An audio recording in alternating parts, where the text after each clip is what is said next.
નમસ્કાર દર્શક મિત્રો, આપ જોઈ રહ્યા છો સત્ય સમાચાર ન્યૂઝ ચેનલ. ઇમ્પેક્ટ ફી ભરવાની બાકી છે તો હવે ચિંતા ના કરશો. રાજ્ય સરકારે ઇમ્પેક્ટ ફી મુદ્દે મહત્વનો નિર્ણય કર્યો. ઇમ્પેક્ટ ફી ભરવાનો સમય 6 મહિના લંબાવાયો. 17 ડિસેમ્બરે પૂર્ણ થતી હતી મુદતમાં કર્યો વધારો.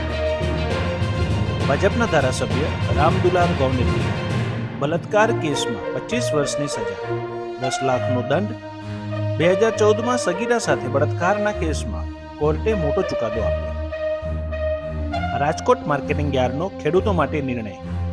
ડુંગળી વેચવા યાર્ડમાં દરરોજ 100 ગાડીને એન્ટ્રી અપાશે. ડુંગળીની આવકને લઈ રાજકોટ માર્કેટ યાર્ડનો મહત્વનો નિર્ણય. ત્યારે હકીકતમાં ફાયદો કોને? એક બાજુ ભારત સરકાર દ્વારા ડુંગળી નિકાસ પર પ્રતિબંધ, તો બીજી બાજુ એપીએમસી દ્વારા ડુંગળીની આયાત પર આંશિક પ્રતિબંધ. રોજની માત્ર 100 ગાડીની એન્ટ્રી.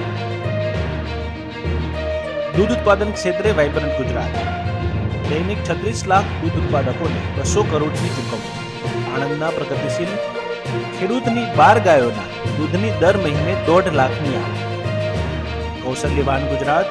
વર્ષ 2024થી કૌશલ્ય યુનિવર્સિટી ડ્રોન એપ્લિકેશનમાં નવા કોર્સ શરૂ કરાશે. ધોરણ 10 થી પોસ્ટ ગ્રેજ્યુએશન સુધીની લાયકાત ધરાવતા નાગરિકો માટે 5000થી વધુ યુવાનોને તાલીમ અપાશે.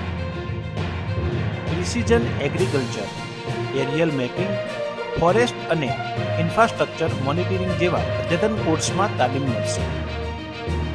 કેન્દ્ર સરકારે બનાવી રેલવે માટે મેગા યોજના. 1 લાખ કરોડ રૂપિયાના ખર્ચે બનશે હજારો નવી ટ્રેન. વેટિંગ લિસ્ટની માથાકૂટમાંથી પેસેન્જર્સને મળશે મુક્તિ. રાજસ્થાન, મધ્યપ્રદેશ, છત્તીસગઢ અને તેલંગાણામાં કુલ 11 કરોડ વોટ પડ્યા. કોંગ્રેસને ભાજપ કરતા 10 લાખ વોટ વધારે મળ્યા. છતાં ભાજપની સરકાર 3 રાજ્યમાં, જ્યારે કોંગ્રેસને ફાળે 1 રાજ્ય જ આવ્યું.